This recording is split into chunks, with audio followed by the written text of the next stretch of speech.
إله إلا الله لا إله إلا حضرت الله. ابو ہریرہ رضی اللہ عنہ سے حدیث اور حضرت عبداللہ بن عمر رضی اللہ عنہما سے کہ رسول اللہ صلی اللہ علیہ وسلم نے ارشاد فرمایا رب قائم حظه من قیامہ السحر ورب صائم حظه من صیامہ الجوع والعطش. کتنے ہیں رات کو کھڑے ہونے والے جن کا کھڑے ہونے سے حصہ محض جاگنا ہے، اور کتنے روزے والے ہیں جن کا روزوں سے حصہ محض بھوک پیاس ہے، یعنی رات کی عبادت کرنے والے. کئی ایسے ہیں جنہیں رات کی عبادت سے سوائے جاگنے کے کچھ نہیں ملتا.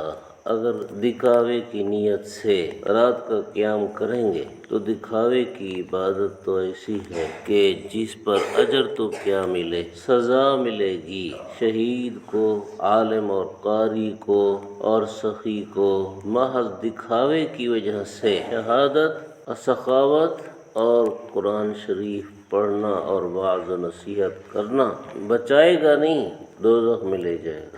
حضور صلی اللہ علیہ وسلم کی حدیث ہے. تو اب اگر قیام میں مقصود دکھاوا ہے، لوگ مجھے تہجد گزار سمجھیں، قائم اللیل سمجھیں، تو پھر نتیجہ سوائے جاگنے کے کچھ نہ ملا. اور فرمایا کئی روزے والے ہیں جنہیں بھوک پیاس ہی ملتی ہے اور کچھ نہیں ملتا.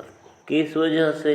رمضان المبارک کے روزے میں تو دکھاوا نہیں ہوتا جیسا کہ حدیث پاک میں آیا، لیکن رمضان المبارک کے روزے میں ضروری ہے کہ روزہ صرف منہ اور پیٹ کا نہ ہو، بلکہ سر سے لے کر پاؤں تک سارے اعضاء کا روزہ ہو.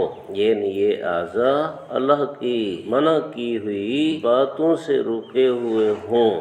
اگر آدمی نے کھایا نہیں، صرف کھانے سے رکا رہا، پیا نہیں، پینے سے رکا رہا، حلال جگہ خواہش نفس نہیں پوری کی، اسے رکا رہا، تو یہ تین باتوں سے تو رکا رہا. وہ باتیں جو رمضان شریف کے علاوہ میں حلال ہیں، روزے کی حالت کے بغیر حلال ہے، لیکن حرام تو ہر حال میں حرام ہے، ان سے نہیں رکا. دل دماغ میں حرام کے خیالات پکائے، آنکھوں سے حرام گندی فلمیں دیکھے، غیر عورتوں کو تکے، زبان سے جھوٹ بولے، غیبت کرے، بہتان لگائے، گالی دے، کانوں سے گانا سنے، غیبت سنے، گناہ کی چیزیں سنے، ہاتھوں سے حرام کمانا نہ چھوڑے، دوسروں پر ظلم و ستم نہ چھوڑے، پیٹ میں حرام جائے، غذا حرام کی، شام کا افطار حرام کا، صبح کی سحری حرام سے، گناہوں سے نہ بچے، خواہش نفس، لڑکوں سے برے فعل کرنا، لڑکیوں سے برے فعل کرنا، گناہ کی طرف چل کے جانا، یہ جتنے گناہ ہیں ان سے نہ بچے تو اس روزے سے کیا فائدہ حاصل ہوا؟ اس روزے سے کچھ فائدہ حاصل نہیں ہوا سوائے بھوک پیاس کے. جب اللہ کو خوش کرنا ہے تو اللہ تعالیٰ اس سے خوش ہوتے ہیں کہ 12 مہینے آدمی اللہ کی نافرمانی کے کاموں سے بچے.